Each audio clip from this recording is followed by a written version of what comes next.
Dulu, setiap kali hampir raya, ayah akan keluarkan satu tin. Dari kusam jadi berwarna, dari biasa-biasa jadi istimewa. Masa tu aku tak faham sangat tentang cat.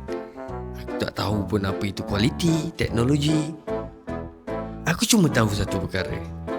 Bila aku kayu basikal tu di jalan kampung, aku rasa bangga sangat.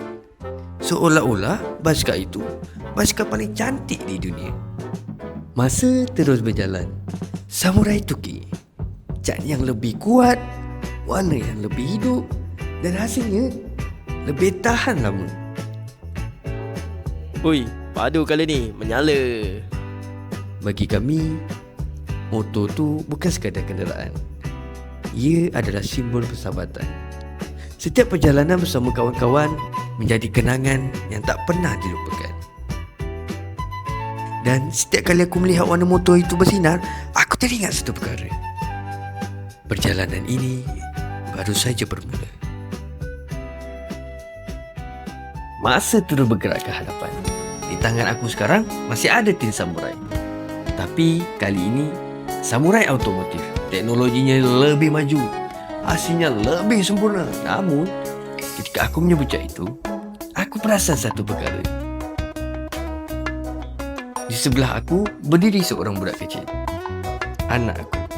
Dia memerhati dengan penuh rasa ingin tahu, persis seperti aku melihat ayahku dahulu.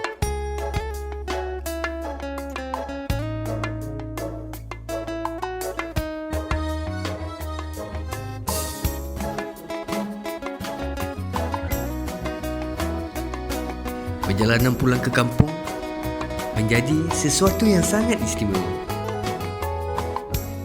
Bang, ayat mana? Saya nak makan ketupat. Hidup ini sebenarnya dipenuhi dengan perkara-perkara kecil yang akhirnya menjadi kenangan yang paling besar. Dari sebuah basikal kecil kepada motor utama, dari motor kepada kereta keluarga.